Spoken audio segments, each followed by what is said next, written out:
Anekdotai apie ežiukus. Ėjo ežiukas per mišką, užmiršo, kai kvėpuoti ir numirė. Ėjo ežiukas per mišką ir įkrito į duobę. Mama, o kur langai?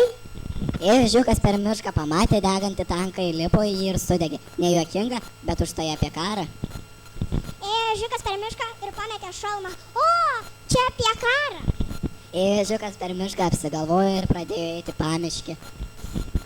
Ėjo ežiukas per mišką, o kas jam vargšui velieka? Skristi juk nemoka. Ėjo ežiukas per mišką ir pasiklydo. Eina du ežiukai per mišką, o vieno nėra. Ežiukas eidamas mišku įkrito į duobę, lipo, niekaip neišlipo. Na dar kartą pamėginsiu ir jeigu vėl neišlipsiu, spjausiu į viską ir eisiu namo pasimti vokiečių. Ėjo ežiukas per mišką ir įkrito į duobę, o ten vokiečiai. Jeigu Mohamedas neina pas kalną, tai pas kalną eina. Tol džiaugiasi ežiukas, kad per užpakalį valgyti išmoko, kol užspringęs kosėt nepradėjo. Ėjo ežiukas per mišką ir jautė, kad nuo pat gimimo yra spygliuotas. Tuo tarpu jo spygliai jautė, kad nuo pat gimimo yra ežiuoti. Ėjo ežiukas per mišką ir meldėsi, kad tik nepradėtų lyti. Tikriausiai todėl prieš tai prasidėjęs lietus dar nebuvo pasibaigęs. Ėjo ežiukas per mišką ir meditavo. Aš nepavargęs, blet greitai pavargo, atsisėdo ant kelmelio ir meditavo toliau. Aš ne ežiukas. Ėjo ežiukas per mišką ir gaudė varnas, bet varnas nebuvo kvailas, todėl skraidė labai aukštai.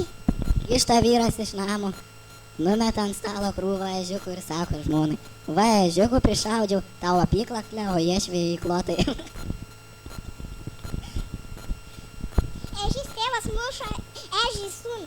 Sūnus dėjoja, tėti man skauda, man irgi atsako ežys tėvas. Eina ežiukas mišku ir tempia virvę. Susitinka lapė klausia, kam čia tą virvę trauki, tai negi stumsi. Naktį per dykumą eina ežiukas, atsitrenkia į kaktusą ir klausia, mama, o tu ką čia veiki? Sėdė ežiukas medyje, mezga dviratį ir galvoja, ką man tie balti sportbačiai vis tiek nerūkys. Ežiukas per mišką užkliuvo už šaknies, nugriuvo ir susilaužė koją, kitą kartą jis jau nebeis per mišką. Sėdė ežiukas po krūmu ir mezga dviratį. Prieina vilkas ir klausia, eži, sakyk, kiek dabar valandų? Ežiukas pasižiūrė į termometrą ir sako, trečiadienis.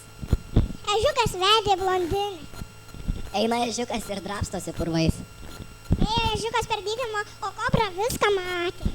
Ėjo ežiukas per mišką, o iš neturėjimo ką veikti, tiesiog spjaudė ir gaudė. Iš pirmo žvilgsnio tai atrodė gana keista. Spardė ežiukas, o sugaudavo kažkodėl tik nysliukas. Ėjo ežiukas per mišką ir nešėsi pusę butelio degtinės.